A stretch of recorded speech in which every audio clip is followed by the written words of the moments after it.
being an overthinker, it just makes it worse. But are you an overthinker or are you an underbeliever? Dang, Rocky. Where do you currently have the greatest level of underbelief? That I am enough when it comes to father, when it comes to being a husband, when it comes to even being an artist. Every great leader you admire, no matter how much success they show, has something they're still working through. Today, we're not talking about the version of them you already know. We're talking about the version they don't always show. Well, Mr. Temi Coker in the flesh. Mr. Rocky Garza, what's up? I appreciate you being here. Of course. I think let's just, as we typically always do, let's just go ahead and just jump onto the deep end of the pool. Let's do it. What is the one thing that is hard in your life right now? One thing that I would say that's hard in my life right now is figuring out just time. You know, I had my son we had our son last year, and we're expecting the second baby, and I'm just trying to figure out how much time I can put into work, be there for my wife, be there for our kids, and it's hard. Because I know me and you have talked about like just the dad guilt, you know? No, and I want to be clear when we get going, because I think this is probably a good lane for us to ride in for a while. Yeah. But I think that we're going to, and I want to give a little bit of a caveat for any listener who wants to put me and you on blast for a second, okay? Because I think we're going to open up a can of worms that exists but doesn't get talked about. Yes. Because I think it is. I was having a conversation with Sarah. We were on a date this week, and I was sort of lamenting this whole idea around like sometimes I just feel really lonely. Yep. Like I just feel so isolated. It's not because I don't have friends or good friends. Right. I have amazing friends. Yeah. Like I have friends I can text. I have friends that we have a Slack channel that is just for friends. Like let me be very clear. I have great friends. Yeah. I think though that there's this space when sort of life begins to stack on top of itself though, that there are certain things that I feel like not everybody gets or not everybody understands or maybe not even gets or understands, but it's like, I want to be able to be in the trenches with someone or have a dialogue with it that I know the thing I'm feeling. It's not that they could understand it, that they are feeling it or they haven't felt it or right. Like I mean, there's some of that has nothing to do with how good of a friend somebody is. It's just, if you've never owned a business, it's really hard to talk about business ownership with someone who doesn't own a business. Facts. Not because they're not a good person. Yeah. Because their check is going to come in 2 weeks. Right. You know what I'm saying? Yeah. Like there's just a space there where it's like, hey, I don't think you know what this feels like. Yeah. Not good or bad. It's just different. For sure. So I say all this. That's a big precursor to, I think you and I have talked about dad guilt, but I think that's like a really new concept to be talked about publicly because typically what gets talked about publicly is mom guilt. And I want to be very clear for if your listeners. We love the moms. Love the moms. And dad guilt is not a replacement of or something to be greater than something a mother would feel. Yes. But if as a father, I can't talk about how I feel for fear that a mother is going to think she is less. Right. Then I guess what? Then I will make sure that I never speak again. Yeah. And I think that's a problem. Yeah. So I say all that we can talk about it because we're both dads. Right. And we both love our wives and we love the moms that they are. Yes. And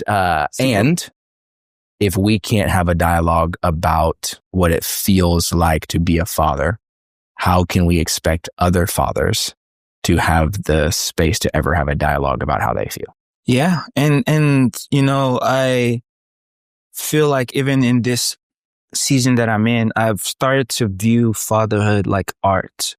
Because in a sense, when you're an artist like I am, you're going to go through the highs, the lows. You're going to have this gap of like where you want to be as a dad and trying to figure out how to get there. And as an artist, you have this taste of what good art looks like, and you're working day and night trying to get there. And you're going to stumble, you're going to have frustration moments where you're frustrated, moments where you might even compare yourself to other fathers. You know what I'm saying? Yes. and it's kind of gotten me into this space of like, I don't know why I call it creative dad department. I don't know what it's going to turn into, but it just came into my mind because as I was like being there present with my son, seeing how he loves art and realizing like, wow, I get to be able to foster this love for art in him.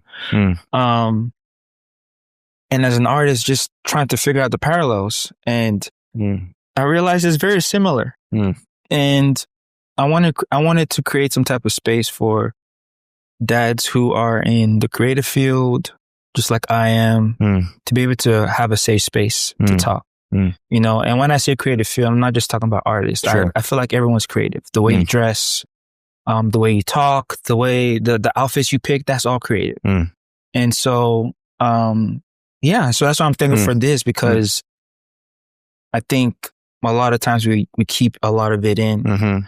And I've had group chats with friends where we're all talking about the same, you know, the same problems. Like we take our phone, go outside, leave our wives in the house, just have man-to-man conversations, especially about the dad guilt. Yeah. So talk to me about that. When you say dad guilt, describe to me what that means or feels like, or what causes it, or just give me some insight to that. Yeah. So seeing my wife go through pregnancy and all the things she had to go through to bring our son to this world and then our second baby, first of all, she's like my hero. She's superwoman, you know, and I was like, man, she's been through so much. I don't want to be the husband that, you know, says, hey, I'm the breadwinner. I need 9 to 5. I need the time to block between 9 and 5 to focus and make money. When I come home, food should be ready. You know what I'm saying? You put our son down, you know, stuff like that. Yeah. And I don't like that. Okay, let me pause you there. Tell me the exact same thing again, but tell me what you do want. Okay. So what I do want is I want to make sure that my wife feels seen, heard, loved, and also that she has time for herself. And I also want to be a present dad. And what that means is, you know, making breakfast for my son, dinner, lunch, going outside for walks with him, you know, doing his nighttime routine, being present, you know, and me and my wife working as a team versus like she has to carry all the load. Because even with the second baby on the way, I would try to watch our son more so that she doesn't have to like, you know, have any extra pressure or worry, you know? And if that means like, hey, I work half days on Mondays and Wednesdays and I take care of him the rest of the time. And that's kind of what I would do. But yeah, I think for me, what I want is for her to feel loved, seen, heard, and that she has time for herself. But then I'm also being able to be present with my son, and then also hopefully have time to work and try new things and be able to explore ideas that I have. Yeah, I think this is a question that I'm going to ask you, and it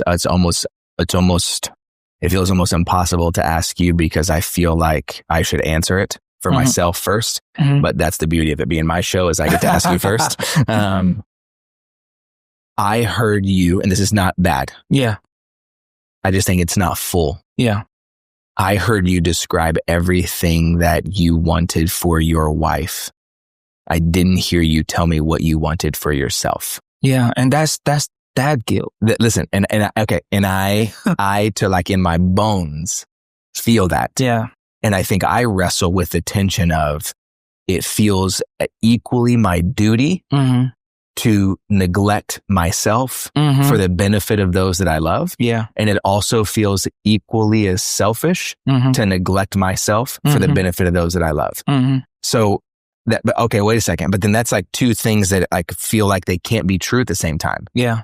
I can't neglect myself and call myself the hero. Yeah. While also believing that it's kind of selfish to neglect myself and have like I always like try to have the mentality, the metaphor for myself of, is there an element of me or an element of my action or an element of how I see myself that I am wearing as a badge of honor rather than putting it into the brick of a foundation that I'm trying to build? And so I think about this, like, I'm going to be the greatest dad ever, the greatest husband ever. Date nights, I'm going to take the kids and pick the kids and go to everything and always say yes and and I feel terrible and awful. But am I taking those elements of this on Fridays, we go to Taco Deli and get tacos, and then I take the kids to school, not the bus, and I drop them off in the car line, and then I come in, and it takes an extra 21 minutes of my life. But on Fridays, you better believe they wake up earlier, ready, dressed, because we're going to get breakfast together and we're going to ride in the truck. Yeah. Right? Yeah. And so I think in doing so, when I look at that, it's like, well, I know that's the life that I want to build. And I know that that's the thing that I want to be doing. But if I'm consistently doing that at the expense of myself, to call myself a great dad, then am I trying to wear a badge of honor that says, woe is me, and I will lay it all on the line, rather than taking every bus ride as a brick and laying it into the foundation I'm building with my kids? Yeah. And I think one of those is sort of like my service towards them. Yeah. And one of those is the sacrifice I'm making in hopes that someone looks around and goes, hey, you're really good at sacrificing yourself. Yeah. And I think just growing up, I've always put others before myself, and it's but and let me just say this too, like, my wife hasn't pushed me like, hey, same, my wife would be like, hey, would you leave the kids alone and go work out, please? Yes. I mean, let's be clear. Yeah, let's be clear. Yes, it is. This is self-imposed. me. Yes, this is self-imposed, because I told her, I'm like, hey, this is how I'm feeling this guilt right now. Yep. And what I'm about to say is probably from guilt. And she's like, okay, I'm listening. And then I tell her, she's like, I never said any of that. I mean, bro, I never expected are you in my house? Right. I never expected you to do any of that. And I'm like, oh, well. So now is this awkward moment. I'm like, yeah. And I think I by no means think I'm any further down the road. I think we are walking in step with each other. My kids are older, so maybe I've just felt the guilt longer, but I don't think I'm any better. Let me be very clear. So it doesn't get better? Maybe I can cut you off. I can help you. You can help me help us. Yeah. But I think there's a part of that that's like, my Sarah will say, like, leave them alone. Yeah. They're fine. Yeah. Right? Like, when are you going? And I think that's one thing I tell Sarah, like, I envy about her is she seems to have developed the muscle to take care of herself and to prioritize her well-being. And sometimes, if I'm being totally honest, like, sometimes when I'm feeling bad about me, I view that as like, oh, must be nice. Yeah. And you get to do all that because I do. That's not true. Right. But like, it feels that way to me sometimes. But I know it feels that way when I have neglected myself such that I'm feeling some sort of way about my inability to go do the things that she seems to so seamlessly be able to go and do. Yep. And guess what? Our kids love her. And they think she's a great mom. Yep. And they've never once been like, why does mom do this and she did? So it forces me to go back. And I think it's a question I ask myself. So a question I would ask you is, does some of our dad guilt come from the fact that we are currently expending more energy in preventing ourselves from being something than we are expending energy in the pursuit of becoming something?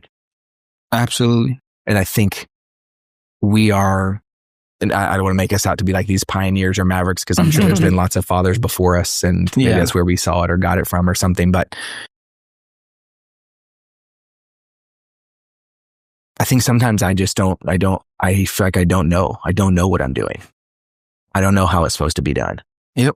And so I think it seems easier to just play the avoidance game than it does to play the purpose game. It feels easier to play I won't do this, and this. Versus I will. Therefore, my actions will just be the opposite rather than, no, I want to do this. Yeah. You know what I'm saying? Yeah. And can I live with as much conviction about I want to do this as I am currently living with my ability to avoid. Yeah. And I think for me, being an overthinker, it just makes it worse. But are you an overthinker or are you an underbeliever? Dang, Rocky.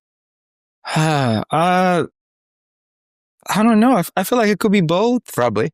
But where do you currently have the greatest level of underbelief? That I am enough when it comes to father, when it comes to being a husband, when it comes to even being an artist. Do you have a clear definition of what it means to be a husband, a father, and an artist?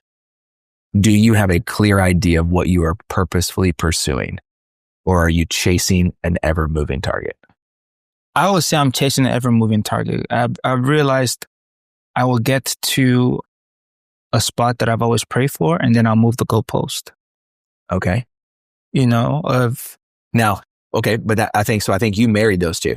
Mm-hmm. You what I heard you say just now is, I do have an idea about where I would like to land. Mm-hmm. I just tend to find that when I land there, I am dissatisfied with the ending.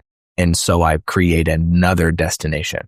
Yeah. Or maybe it's also like I just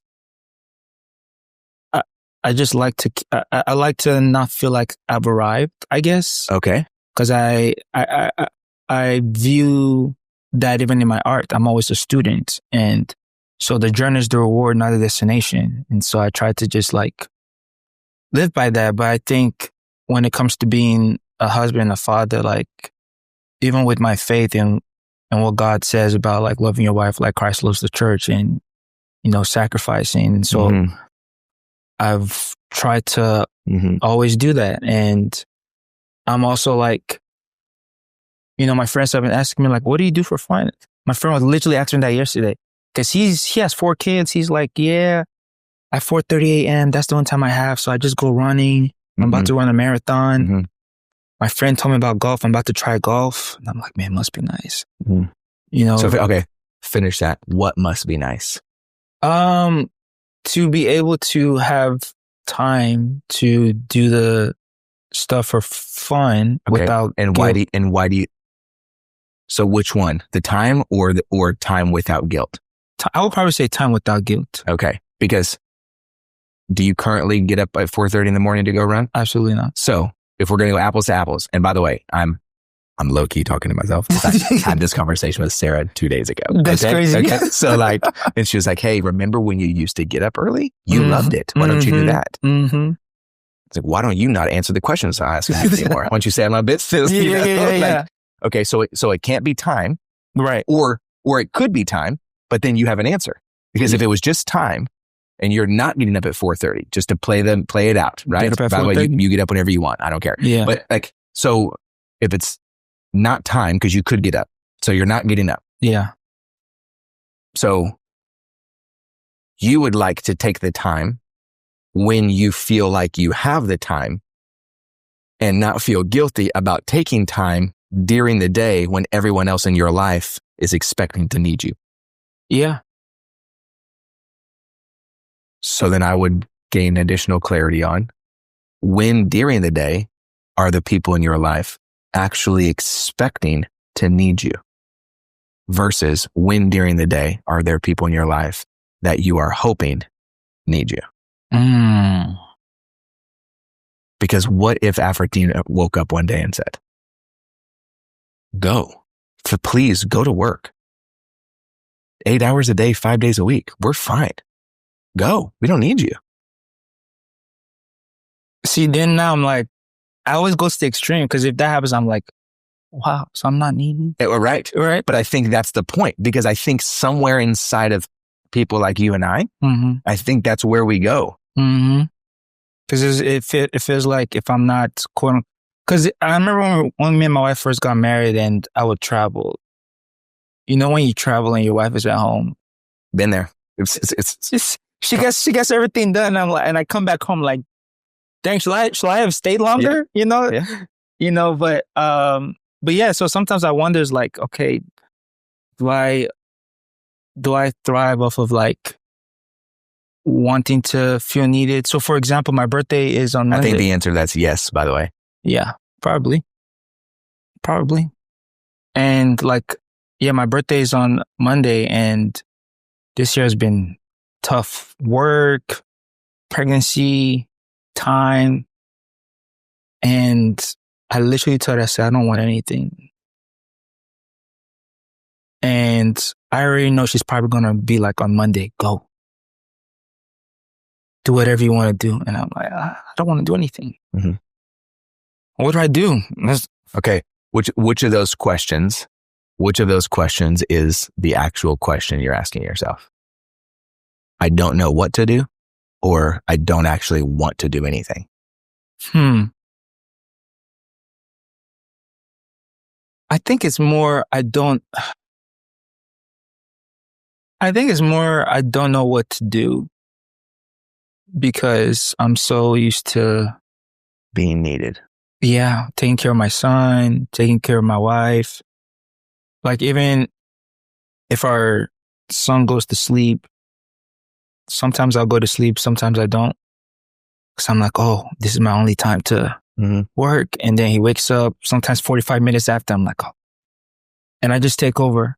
Cause again, I've seen her carry the pregnancy. I'm like, oh, I don't want to stress her. I mean, and it's a great thing to do and have, but I think, like you said, it's just, sometimes my wife's like, I'm fine. I can take him. I can guarantee you that 100% of the time your wife is fine. Yeah. And I could guarantee that both of our wives in our absence would be absolutely fine. Yeah. I think for myself, what is difficult is reconciling. But does my wife and do my kids want me? I can always make myself needed because I'm a capable human being. And I have survived my whole life by, regardless of any circumstance, always finding a way to be capable. It might only be 81%. Yeah. 75%. Let's be very clear, right? I graduated college. I didn't have any little banners or strings around my neck. Yeah. Right? I sat in my chair at graduation with my whole family cheering, and I cracked a little tube and pulled it out to make sure the paper inside didn't say, you walked stage, but you have 3 more classes to take, right? Like, I graduated. Yeah. Barely. Yeah. I've kind of always been like a B and C student at the core of it. I probably schmoozed my way to an A. My voice got me an A. Yeah. The work was never an A. Yeah. So I know that I'm capable. I'm going to fucking find a way to do it. Right. But do the people in my life that love me most, would they still love me and want me if I couldn't? Yeah, that's good, because even I forget, I was talking to a friend and they were offering to help me with something, and my instant reaction was offering them something else that I could help them with. And he's like, hey, you don't need to. I want to do this for you. You know, and it got me back to thinking about this whole like, yes, needed, but I also don't want anyone to feel like I am taking them for granted. I don't want anyone to think like I am using them. And so maybe all of that comes from that as well. Because I have felt used. I have felt not needed. I have felt like I've had to fight to have a voice throughout my whole life in different spaces and rooms. And yeah, because I know sometimes when I talk to you, I'm like, hey, Rocky, let me know if I'm bothering you, you know? Or, hey, Rocky, if you have time, can I, you know? And I'm always coming in this like, why? Because I don't want people to feel like I'm... Right, but what do you... so let's just talk you and me. Do you trust me enough for if you were bothering me or I didn't have time, do you trust that I would say, hey, I got this, I'll reply back later, I'm not free right now? Yeah. Do you think that I'm going to stop my life if I'm doing something important and pause what I'm doing because you asked me a question on text message? I don't know. I don't know. Sometimes I'm like, yes. I'm like, no, I don't know. Okay. And is either yes or no, are either of those up to you? No. What's your job in that interaction? Just to ask. Man. But here's the thing that I struggle with, even in marriage, and it's probably from growing up, of like knowing how the argument is going to go with my parents or friends, thinking of what the end, like people ask me like, hey, ask your parents if you can come to our house. And I'm like, they're going to say no. Yeah. Like, well, what if you ask it this way? And so in my mind, I'm like going through the whole. Yeah. And so that's what I do with everyone, everything. Even me and my wife, before we even get into, if I bring something up, I'm like, oh, because if I say it this way, she's probably going to counter with that. And then I'm going to say this, and then she's going to say that. What if I said this, but no, then she's going to. And so it goes with everyone. I'm like, hey, I want to ask something. I'm like, okay, if I ask it this way, is he going to think I'm trying to use him? Oh, I haven't talked to them in a week or 3 weeks. Maybe I shouldn't ask them for this, you know? And also, I think the biggest thing is I do that so that if they say no, I'm like, I knew it. And what does sorry, to avoid disappointment, even with art that I create, even with I get so hard on myself so that if someone says no, I'm like, oh, yeah, I called it. So it's never and again, I don't want to go to like too much into the woo woo of life, but like, go. Like, I don't think you have as much power as you think you have. That's real. I mean, yeah, I could see that. Like if art is this thing that is this, in a sense, sort of this nebulous, very individualistic, yet somehow has the capacity to engage the masses in some kind of way, right? Regardless of what it is, right? And we're kind of, we have some kind of funky, we got these rabbit's foot, we got a trophy back there. That I love that print. I can't think of the artist's name. We got some gold, some lips. I mean, you know what I'm saying? It's like, like we have some of your art around the office, around the corner. Like, whatever it is that is being created, whether it's art, whether it's our voice, whether it's a relationship, whether it's being a father. Like, I don't think we have as much power as we think we have in the areas that we're trying to control. And the flip side of that is I think we have a lot more power in areas that we neglect because we have been told they're not important. Yeah. It's my job to teach my son to be tough and to figure it out. And I agree, but you know what's going to teach him that? Fucking life is going to teach him that. Because I'm 42 and you know what life has taught me? Maybe it's not just because I'm a dude, but I'm only speaking from my experience. Yeah. Life's fucking hard. Yeah. That's what it's taught me. Yeah. I have a Rolodex of experiences to show I don't need somebody else to make things harder for me on purpose. Yeah. But you know what I didn't have, or I didn't experience as much, or maybe even take it away from me, what I think I could get my son to experience is I could get my son to experience that we can lay in bed and dad will lay on his back and look up at the ceiling so we're not have to make eye contact, and he's going to lay on his side with his elbow up and he's going to look at me and we can talk about life and we can talk about feelings and we can talk about experiences and we can, because when life does get really hard for him, I want him to have a different set of tools to look at life with. Yeah, that's good. Right? Yeah. And so I think in all of those spaces, in going back to what you were describing, I think sometimes we assume we have power in certain areas. Like if I ask it the wrong way, I'm going to ruin their day. No, you're not.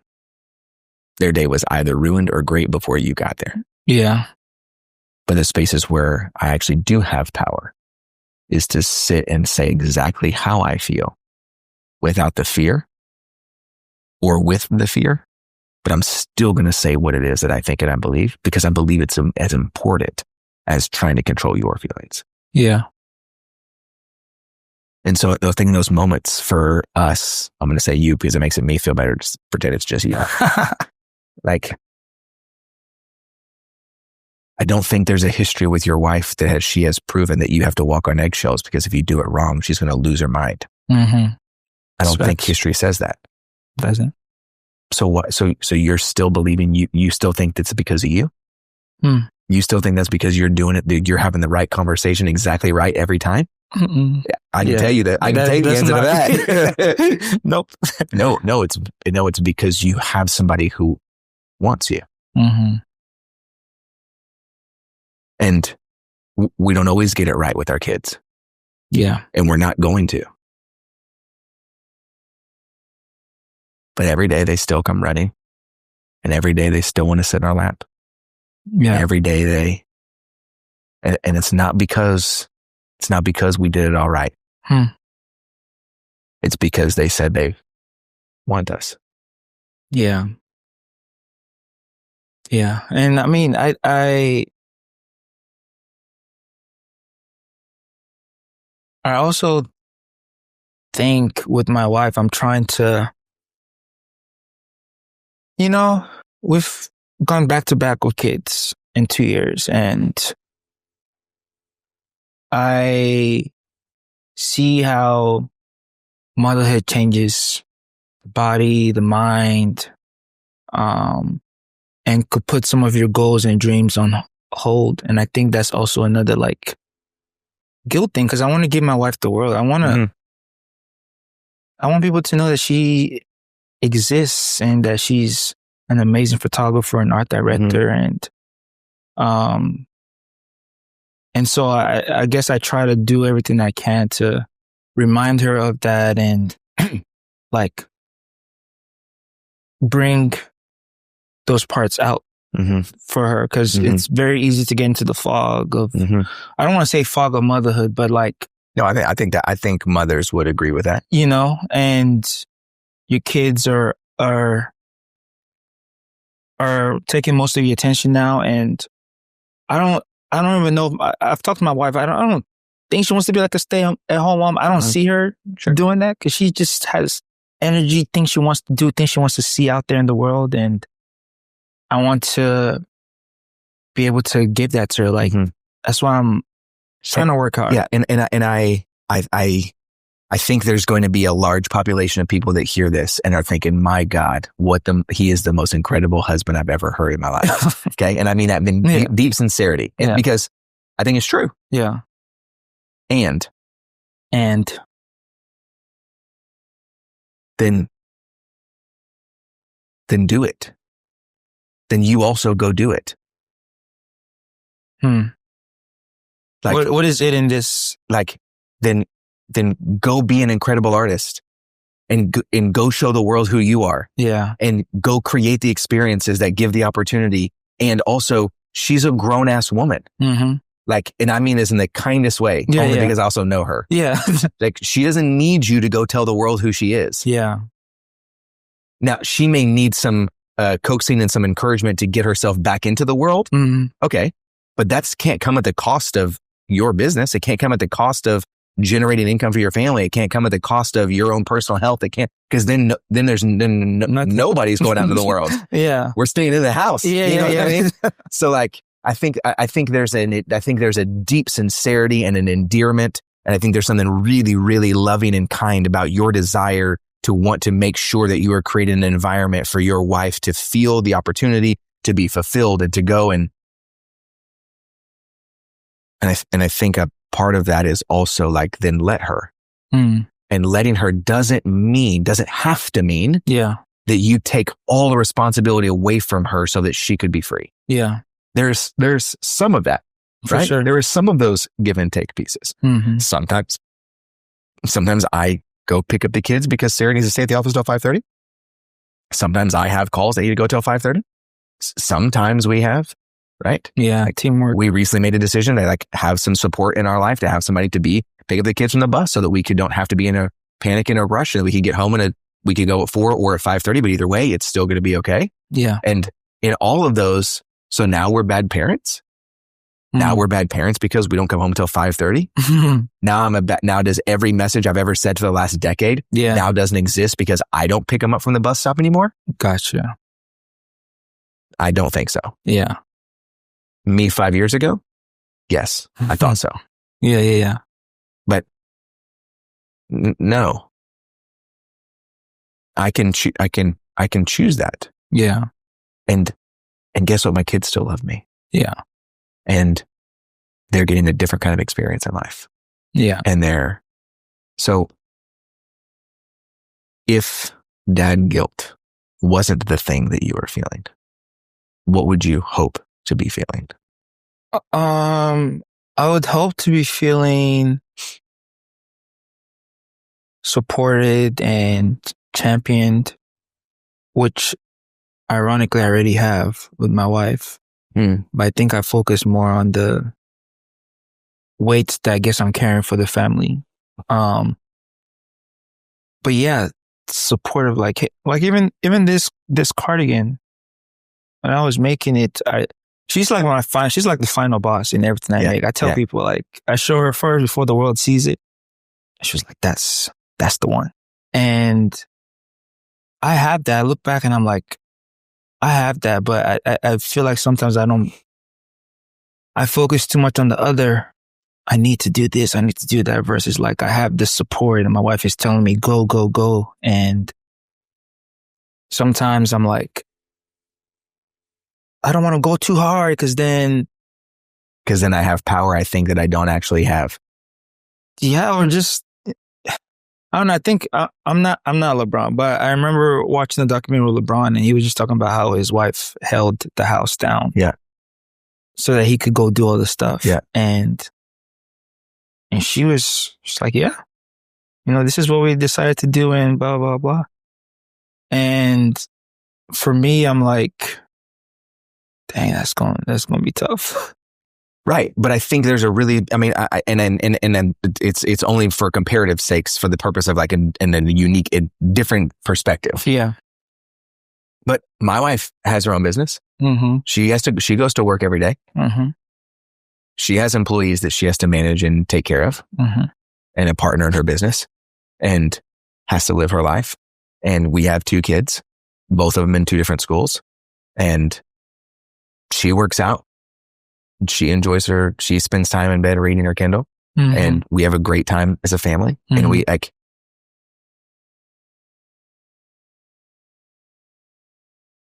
again, I think it comes back to,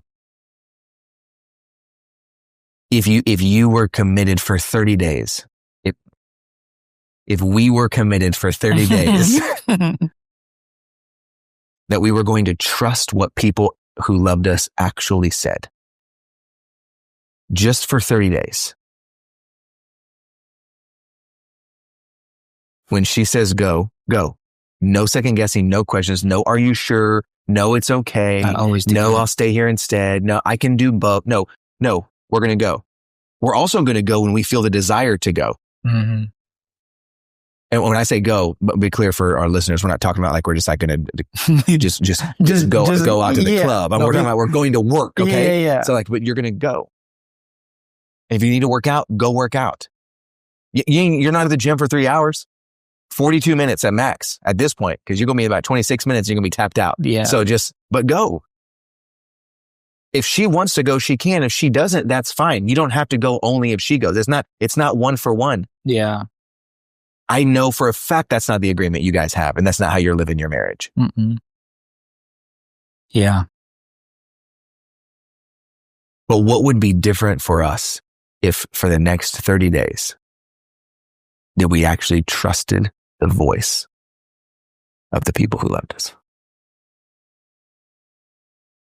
Yeah, I think that guilt would just, you have to make the conscious choice to focus on what people are saying about you. But yeah, I just feel like I've carried, like I've realized I'm the kind of person, and I talked about this in counseling. If I'm walking and you bump into me, I say sorry. And I didn't realize that until like probably college. Mm. Until today, I still do it. I catch myself right after. Like, why? Why did I? Mm-hmm. And it just always felt like, as I look back, I'm like, man, I think I always felt like I was the problem. And so maybe I'm overcompensating to not be the problem or to not be seen as a problem. Mm-hmm. And the best way to do that is to focus on others so that no one is bumping into me.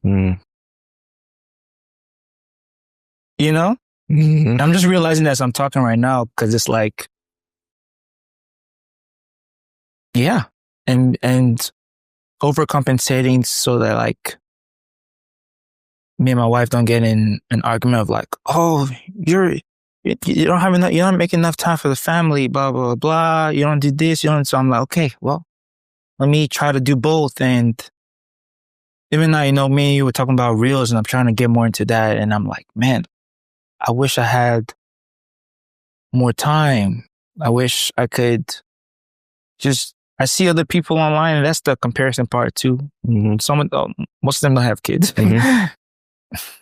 Japan, making a reel over there, or they wake up in the morning and they go out to the street and record a whole video, and I'm in the back room, have lights, and I feel like I'm confining myself in this space of like, oh, I can only record in this back room.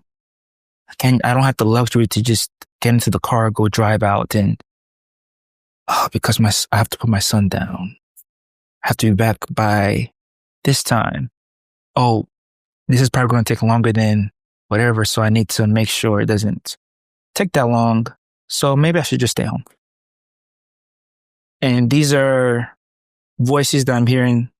I read a book called Soundtracks. It's about overthinking.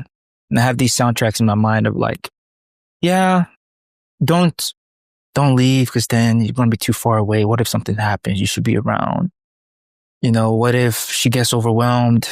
She's pregnant and she's watching our son who's not even 2 years old yet. And he's running around. She's probably going to be overwhelmed. I should let her sleep. Now, she hasn't come and told me all of this stuff, but in my mind, in the back room, I'm like, yeah, I don't think I should do that. So give me the soundtrack for January 2026. I ain't gonna lie to you, I don't know. But I think the soundtrack for 2026 involves things of like, hey, you're enough. Go take me one step further, because none of us have ever, well, in the pursuit of excellence, none of us have ever gone to get gas and thought, you know what I'm going to do today? Just going to get enough. None of us have ever invited anyone over into a really great meal and said, I know what I'm going to do. I'm just going to barely cook enough. Yeah. You follow me? I know what you mean. Yeah. But I think there's... Dive deeper. Well, let's just take it all the way. Let's just take it all the way to the end, because the end is not enough. Enough is survival. I was listening to this therapist I follow, and she was making a comment, and it was like 3 or 5 things that millennials like have come to believe are normal that are not. And one of them was the belief that survival mode is thriving. And this idea that whatever we have learned to get by with must mean that's our superpower, so we have to stick to it. And it's just like weird, conformed lie to go that like, well, I guess it's just me. I guess it's just on me. That's how I was made. When really that's like our survival instinct kicking into high gear. But we believe that's what makes me unique. Is that I can handle everything, no matter the cost. Heart attack at 52. You know, it's like, okay, it doesn't sound it doesn't sound realistic, right? So I think there's one of those things to go, enough is kind of that. Yeah, but if I could just get, my life would be great if I just remember that I was enough. No, my life would be great if I remember that I was complete. My life would be enough if I remember that I was today, not tomorrow, and not yesterday. Right? Yeah. Like today, I was everything I was supposed to be today. No more, no less. Yeah. Today.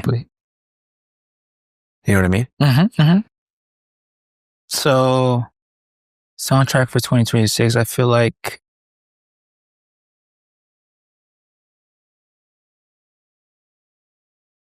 realizing or reminding myself that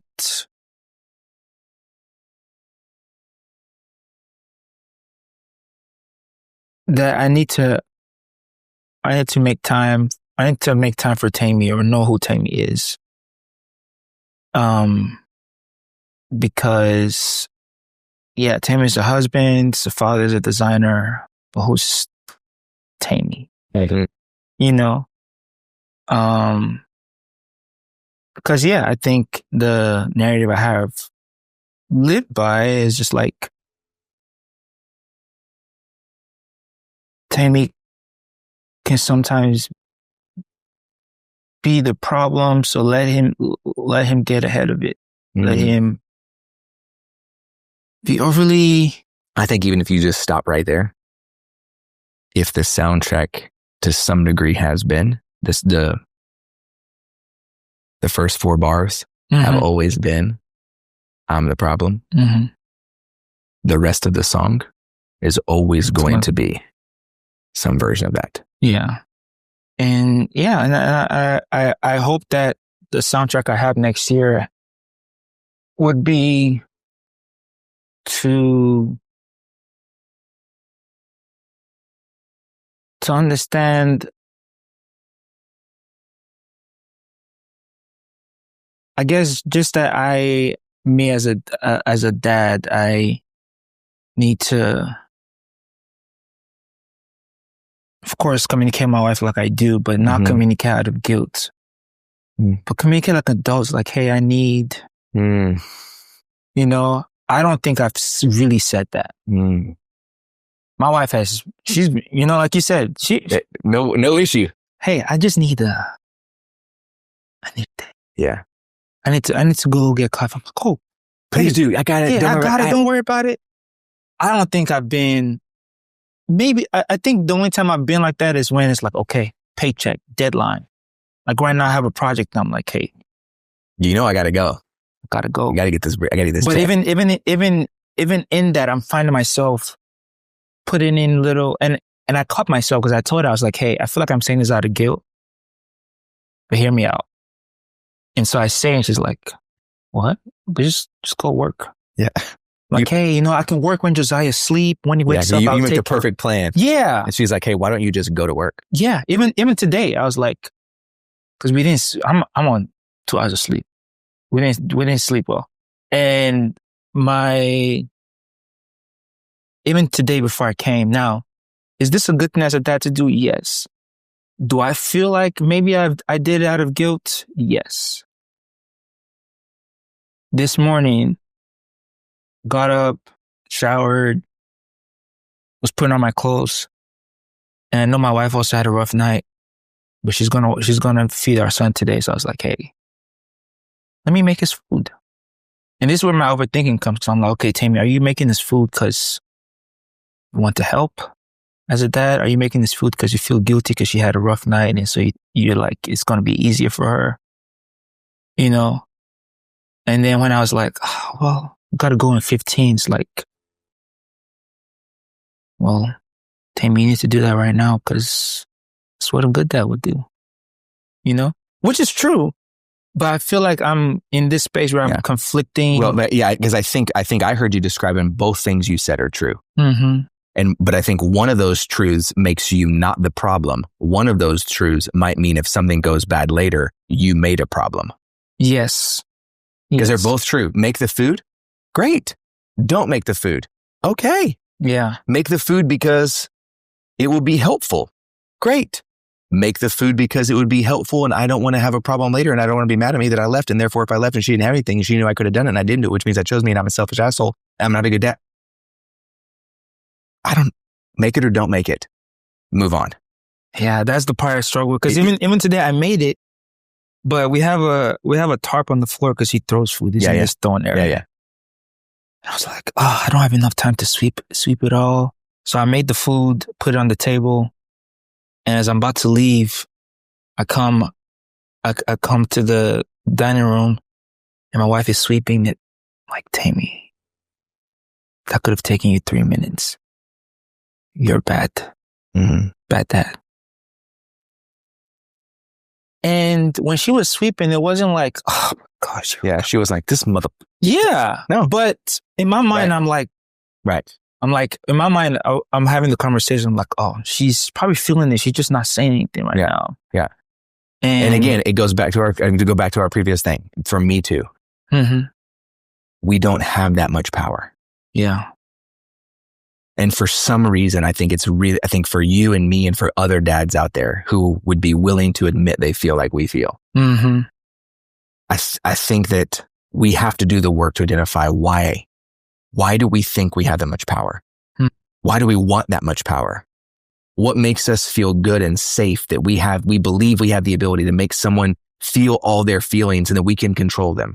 Yeah. What are we trying to protect? What are we trying to create? Have we ever said out loud, this is exactly what I'm attempting to go for? Or are we trying to do it all behind the scenes so that it happens? We look like magicians and we just happen to be able to do it perfectly all the time. Because we're not fooling anyone. Yeah. Especially not our wives. Yeah. If there's anybody we're not fooling, it's them. Yeah. So why would we not just say it? Why would we not just do it? Why would we not just make the food and don't sweep and then just move on? Yeah. Or make the food and don't sweep and say, made the food, didn't get a chance to sweep. You can sweep or not sweep. Doesn't really matter because there's going to be more food. Yeah. I'll see you when I get back. Yeah. Yeah. We don't really know as much as we think we know about what everybody else is thinking. Yeah. We know what we think we would want them to be thinking so that we could stay safe. Yeah. I think it's to avoid disappointment so that if she does come back and say, oh, babe, you didn't sweep this morning. I'll be like, yeah. When's the last time that you left and you came back and she was like, hey, I've been thinking about it for the last 7 hours. Wish you would have swept this morning. Never. Not once. Never. And that's just something I've been so used to conversations, even the way I approach people. Like even sometimes I'm like, hey, Rocky, are you free? Right. You know? And even when we talk and you text me back and I'm like, man, thank you so much for the conversation. Thanks for taking time. Like even sometimes I'm like, I'm saying the right thing, but part of me is like, oh my gosh, I hope I didn't take too much of this time. I hope I didn't. Yeah. And I think we can use that as a good example of like, you don't have that much power. Yeah. And I tell this to my clients, and I think it relates to what we're saying here. But as soon as I onboard someone, I start working with someone or coaching someone. On our onboarding call, I tell them, hey, I want you to know that I'm in charge of my own boundaries, not you. So if you have a thought at 9:30 p.m. and you want to run it by me, run it by me. My phone's probably going to be on Do Not Disturb, but I'm not going to reply till tomorrow. But you're more than welcome to run it by me. Don't hold on to it because you think I don't want to bother him. Hey, you don't have that kind of power to bother me. My phone's off. Or everyone went to sleep early because they were tired. I happen to be up because I was working on something, and I might reply back to you at 9:30 p.m. I have no idea. I know what I do know though is you should just be yourself. I'll take care of me. So I think in the same regard, when it comes to you and I, if it's 8 a.m. or if it's 8 p.m. or it's 11:30 p.m., you don't have the ability to disrupt my life. Maybe you think you do. Yeah. And the flip side of that is, if I didn't want to respond, I wouldn't. Yeah. Because I don't have to. Yeah. And so I think there's a phrase, and maybe we'll use this and we'll wrap this up. I think there's a phrase for me that I've just sort of been toying around with, and I don't know. I think we maybe talk about it a little bit, but there's this sort of like this overarching. I think it's for all of us, but I think we've been talking a lot about being a dad and a husband and what it's like to be our experience as a man and so on. And I think we sort of get bombarded, or at least I feel like I get bombarded in my world with this idea of like, do hard things. Just do the hard thing. We can do hard things. Shut the fuck up and do hard things. Okay. I'm alive. I'm doing the hard thing. Okay. I'm still here. Yeah. So like, I think for me, I'm trying to figure out, and this sort of made me think of this thing about you, like the soundtrack of 2026 is like, I just want to do human things, because I have found in my life, human things are hard enough. And so sometimes I choose the harder thing. Sometimes I choose the easier of the hard things, but I don't want to wear the badge that says I do hard things. I want to wear the badge that says I do human things.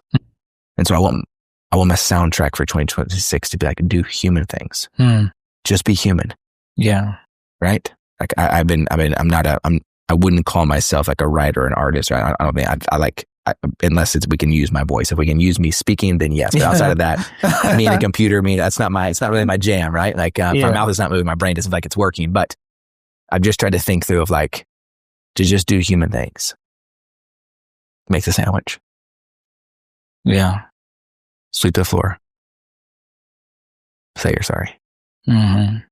You know what I mean? Yeah. Go to work. Mm-hmm. Mm-hmm. Sometimes stay late. Yeah. Sometimes sleep in. Sometimes sleep in. Yeah. Go work out. Do 10 push-ups. Yeah. that's just the part. Just be human. But being human means when you feel like you're doing it out of guilt, say so. When you do it for the first time and don't feel guilty, say so. It's good. If we have a thought that we feel like is impeding us, ask the question. Believe the answer. Yeah. That's good. Yeah, I think a lot of the guilt is, like you said, self-imposed. Mm-hmm. And the soundtrack book that I was reading, it talked about like putting your thoughts in like a courtroom. And, you know, the defense and prosecutor and, you know, ask the question like, where's the proof of it? Right. Interrogate your thoughts. That's what it says. Right. And that's something I feel like I need to do. I think my interrogation of my thoughts right now is saying it out loud as I'm talking to my wife. That's right. So she knows where it's coming from. Yeah. And she can help redirect. But I want to get to the point where I'm in my mind, I can have those conversations, challenge those thoughts, and then just speak freely. Because even today, before coming here, I was like, hey, I feel like I don't know if this is guilt talk or not, but, you know, I know both didn't sleep well.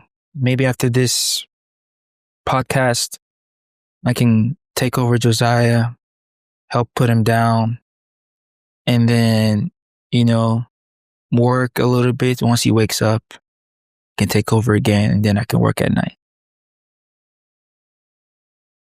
She's like, you go do what you got to do today. And even I'm still red. I'm like, I can work at night, you know? What do you want to do? Honestly, I feel like I need the time today to get back into work mode. Got client stuff. Got a deadline next week. My birthday is on Monday. The deadline is Tuesday, so I got to finish it by Sunday. Yeah. What did she say?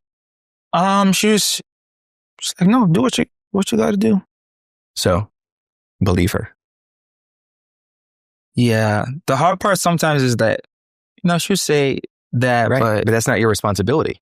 Yeah. You can't be responsible for what you say, what she says, the interpretation, what it actually meant, how she feels in your response. Yeah, that's a lot. That's a lot, bro. I never thought about it like that. You know what I'm saying? Yeah. Yeah. Like in the kindest way, it doesn't matter what she meant. Yeah. By the way, actually, if you see this, I love you. It doesn't matter what she meant. She said, go do what you got to do. And because she loves you. And even if she's tired and that's really not what she meant, she really meant like, but she said, go do what you got to do. Yeah. I'm going to be okay. Yeah. Okay. So she said that because she needs you to be okay. And you going home and working 22 minutes on and 48 minutes off over the course of the next 8 hours to stay up until midnight after being 2 hours of sleep. I don't know what you're going to do, but I'm telling you, you're going to be shitty for everybody. Yeah. So why don't you make the choice to be great for both? I'll report back. I always appreciate a great text conversation and voice memos with you, but I always appreciate a good face-to-face with you. Same, man. I always leave encouraged and seen, heard, and challenged. Yeah. And I want to encourage you, and I hope this comes across as a product of your doing. This is not a product of my being. Okay. Mm-hmm, mm-hmm. I think though that you leave when we're together, because I feel the exact same way. So I'm trying to represent it for myself. I think though, to use your words, you leave feeling encouraged and seen and known and understood because you show up as you, not because of something that I did. And I think I feel that way when I'm around you because I feel like I can show up as me. I don't have to hide anything. Yeah. And you know a lot about my life. Yeah. At least the recent portions of my life. Yeah. And I don't feel like I have to be anything other than myself. Yeah. And so is there, my low key, it's loaded because I think for sure the answer is yes, but I think it maybe pose a question for you and I and our listeners is there a correlation between feeling seen, known, understood, and wanted when we show up as ourselves? And if so, that maths. Yeah. And we want to be wanted. Yeah. Then maybe we should show up as ourselves. Yeah. Because showing up as anything else is just exhausting. Could not agree more. Yeah. Could not agree more. Yes, I appreciate you, my guy. Of course. Thank you. Thanks for repping the Cardi too. You know what I'm saying? You know we out here. We out here. Find us. Yes, find us. Find us on all the social webs. On the social website. If you want to connect more with Temi and what he's up to, you can do that. Absolutely. We'll have all the links in the show notes. Check out his shop. He's got clothing, things that he's wearing. You've seen me wear a couple of his jackets. We have art in our office. You can check all those things out. And appreciate you being with us today. Of course. Thank you. Thank you for listening to this week's podcast. Don't forget to join us this month for our leadership training. You can register you and your team at rockygarza.com/confidence.